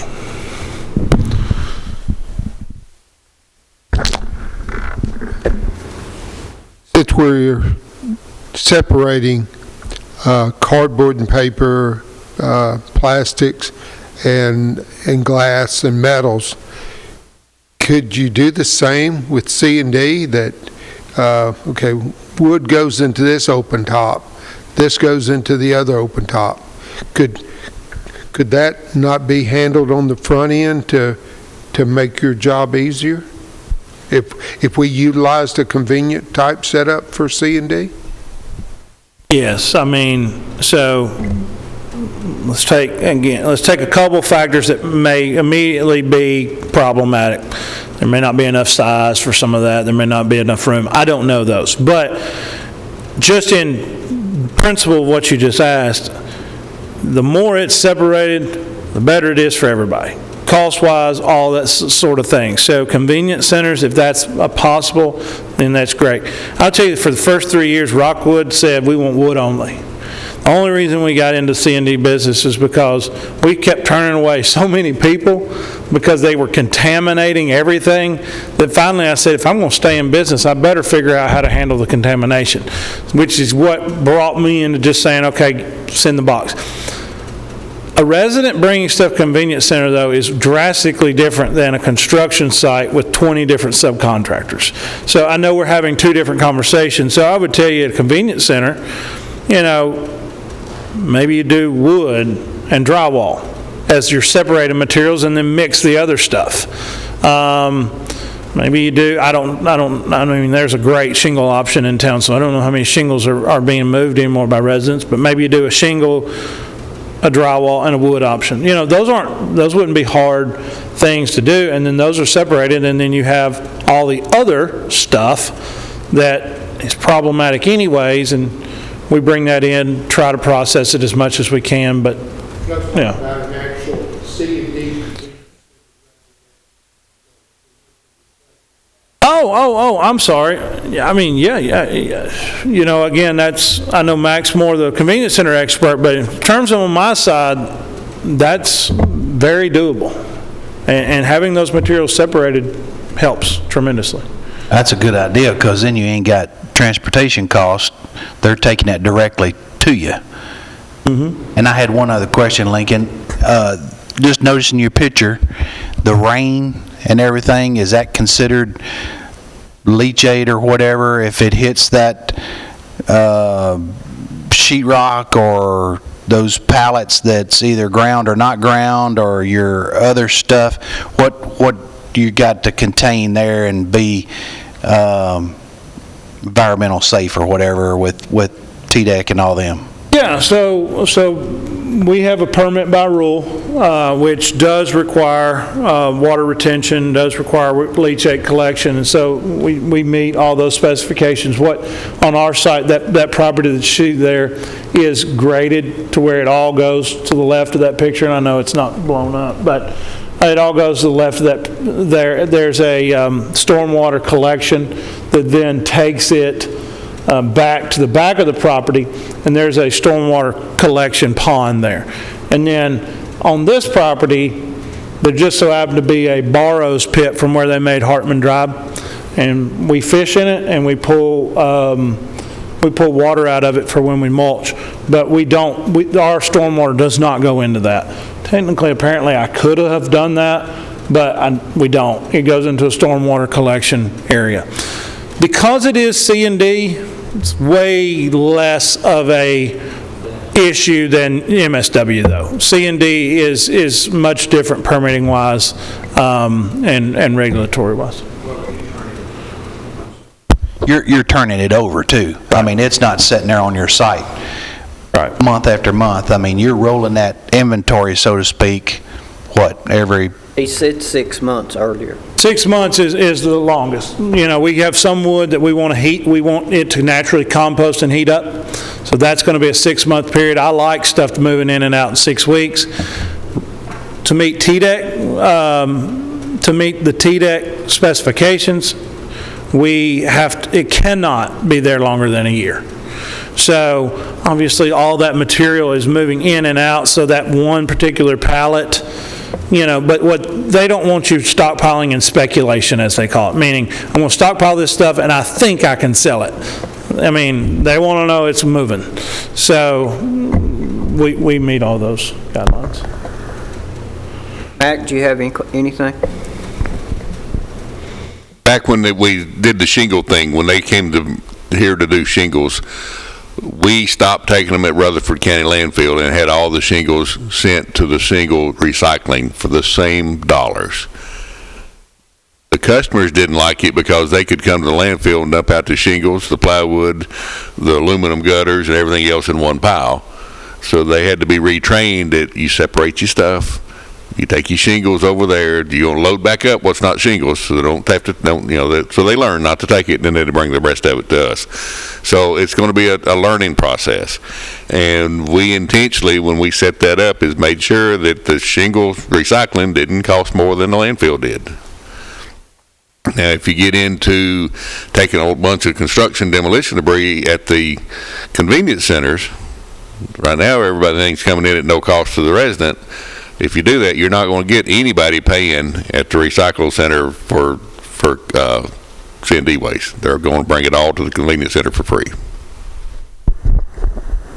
Mr. Dodd? Thank you, Chairman. Just one perhaps last comment. We just to the group, we have zero C&D. A pickup of shingles now and then, so the residents of Rutherford County don't. So it's negligible. So I think you're only so if we invest in a partnership with you, then we're simply investing and paying to pull some material from our landfill waste stream. That helps Republic stay in business longer, right? Because we're decreasing their volume. If you're cheaper to dump for a builder, right? Yeah. So I just want to make that comment. We're choosing to spend money to solve a problem we currently don't have, right? So I just find this difficult. Help me. Well, we don't, I'd say we still have that problem currently. We just throw it off on our citizens. Republic is supposed to be taking our waste with no tipping fee. Our citizens, however, since we're not allowing them to dump at our convenience centers, are having to take it to them and pay, even though we've got an agreement. I disagree with that, but I mean, we're already forcing our citizens to pay. So that's not any different to me. Yeah, and thank you for clarifying. I was somewhat being provocative. I was also doing the drone level view of it in the totality of our waste stream that Rutherford County controls. I would say it's a small portion, but indeed it is a burden on the citizens. So I'm glad you clarified. I'm just trying to separate cubic yard wise and ton wise. It's pretty small, would be my guess, that our citizens are taking to the landfill and paying. I don't know how many questions you get. Me being in a rural area, maybe I get more, but I have a lot of people call me and ask, hey, what can I do with this extra 2x4 or these shingles? And I've called and found out what we can do. And there are other places to dispose of shingles that are actually cheaper than the one that we know of here in the county. But a quick question, just looking at your picture there, and the land that you need, I know you said you could take as much as you could get and probably utilize it, at least in the future, but how about odor from the operations you're doing with the CUD, the grinding up, the composting? Is there neighbors around you, and is there an odor problem, or would there be? Right now, there's no odor. C&D really doesn't have much. A lot of people, it's not they say, it's a fact. Drywall stinks in a landfill. Being source separated and moving, you're actually going to reduce some of that. But we're not in compost right now. If you're doing compost, from what I understand, if you're doing compost properly, it doesn't stink. Now, that's what the compost people say. I'm not in the composting business. We're currently by the city of Lebanon's wastewater treatment plant, or across the street from it, so I couldn't smell our stuff if I wanted to. But it's just, to be clear and transparent with the materials that we're taking in, with the majority of it, very, very minimal odors. You know, the odor that we are going to get, again, on a construction site, somebody throws a bag of lunch garbage in there and it's sitting in that dumpster for a month, it's going to stink. But we're moving that stuff out same day. So we don't have, I mean, our permit, we can't take MSW and leave it on the ground. So we're going to put that in the dumpster and move it out the same day. So and I was going to say one quick thing on the shingles. And you know what, I even forgot this. When we, and Mac kind of reminded me, when we started ground up, we came in, we said we're going to be the same price as the landfill, and we're going to take shingles from residents at no cost. And we did that. Now, I don't operate it now, so I don't know what they do. But I'll tell you, being there all day, every day for 3 years, I can remember a handful of residents that came in with shingles. Most of the time, you know, the residents that are cleaning out a garage or something like that, they got a bundle or two, and we loved them coming in. They enjoyed it. They would come in, we'd slide those things off, and off they go.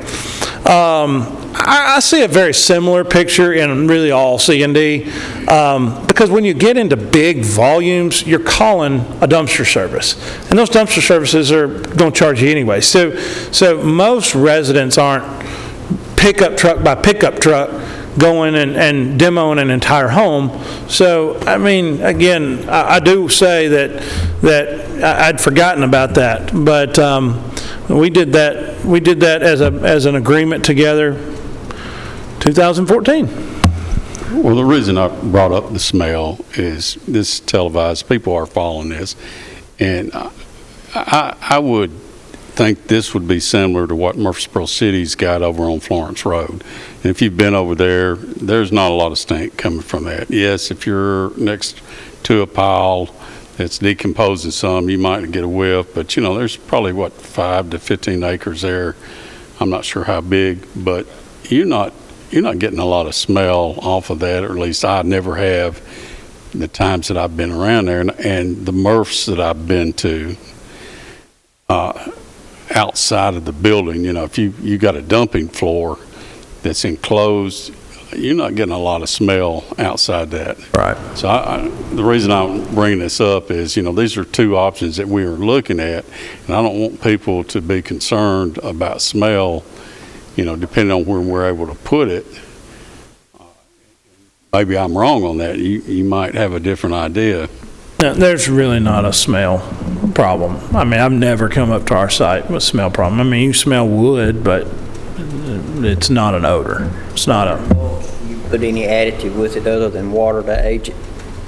No, it's water and time, and then we have to turn it. So we let it sit there for a couple of weeks, and we turn it, heat up and turn it. But those are the... So we do that mainly on our greenwood, things that haven't been dry kiln and already gone through a heat treatment process. And so that is actually, I had the Tennessee Forestry Service, not only do we do that to make good mulch, but we do that to kill bugs and things of that nature, and that's an approved practice by the forestry. But with emerald ash borer and different things like that, you have to get that pile heated to a certain temperature, which then kills out anything that might be living in that tree before it got ground. The site you have in Lebanon, is that a state permitted situation? How long does it take to get a permit for a site? So C&D has become a whole lot easier to get permitted. The state has put in some regulations called a RUMPUF, or Recovered Materials Processing Facility. So those are a little bit easier to gain. I would tell you that if I was just taking in single-sourced materials, just wood, just shingles, just drywall, very easy. Because we're going to take in some mixed materials here, I would want to go ahead and get a permit by rule. There would be a public hearing process with a permit by rule. That's actually what we had to do when the shingles, because back in 2014 the RUMPUF regulations weren't out. Anyways, 6 months, that's probably pretty good timeline, 6 months. I mean, with it being a recycling center, it's way different than a landfill. So it's normally pretty smooth. Do they inspect you pretty regular? Once a quarter at minimum. Does Wilson County have any authority on the inside of your gate? I mean, in terms of Telling you what you can and can't do? no. What you can and can't take? No, not according to regulatory. I mean, we've had a couple of things that when we got started, we worked on. They didn't want odors, they didn't want sludges, and we're going to honor that. But in terms of in terms of an authority of that, there's not really. I mean, they are under Jackson law, so any permit expansion I have to do has to be approved. But other than that, no. Okay, thank you. Sereno? Yes, after listening to your presentation, looks like you have a lot of knowledge, in connection. And also you mentioned the land, and you have 50 acres in Lebanon. You use only 30. How about the land in Murfreesboro? Florence Road would be the perfect location for you, or what? I like that spot because of its location. I don't like that spot because it's bordered on three sides by roads. It's a great location. It's 25 acres. I would tell you that if you said, Lincoln, let's put you there, I'd be very interested. I would be the first to tell you, because you would probably, we'd go to zoning and planning and stuff and things like that, but I'd be the first to tell you, if we was going to be there, we would want to put up some nice fencing, some nice landscaping against that road to sort of give us a buffer from, not necessarily visibility. I don't care if people see us. It's just not pretty. It's not a brick building. It's, a lot of this stuff does need to be done outside, on the grinding side and things like that. If we didn't do that, if we said, Lincoln, why don't you collect there, and then maybe you do a sorting and moving from there into other areas. And that could be a good first start. So you may say, all right, we don't have the land, we're going to start. You put a place in, you bring it here, you sort it, and then you move it from there to places you need. I'd probably take the wood immediately to whether that's a partner of ours in Christiana or in Columbia or to Lebanon. I'd move that stuff. So we could utilize that land, move it out. We could do the same with shingles. We could do the same with concrete, asphalt, brick, and then the other side. So it's a very good question, because it's not just one solution that has to be done this way. We could easily be there and be able to handle that. I would probably tell you there'd be some materials I wouldn't process there, but I might move them down the road and process them. It's going to add a little bit of cost, though. I would say that, but there's also probably some advantages that would neutralize some of that.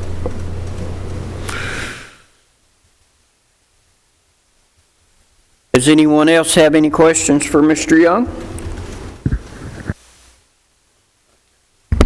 Mr. Young, have you finished with your presentation? Are you done? Yes, sir, I'm done. Mayor, you got any closing thoughts? Oh, thank you so much for giving your time and coming back. Thank you. I appreciate the time, much. and I do appreciate it. Thank you. Yeah.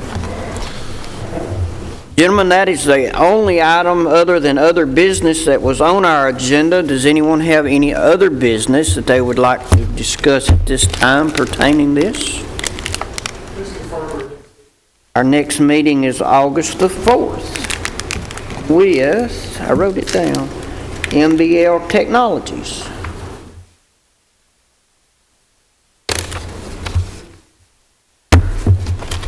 We have no more comments or business. This meeting is adjourned.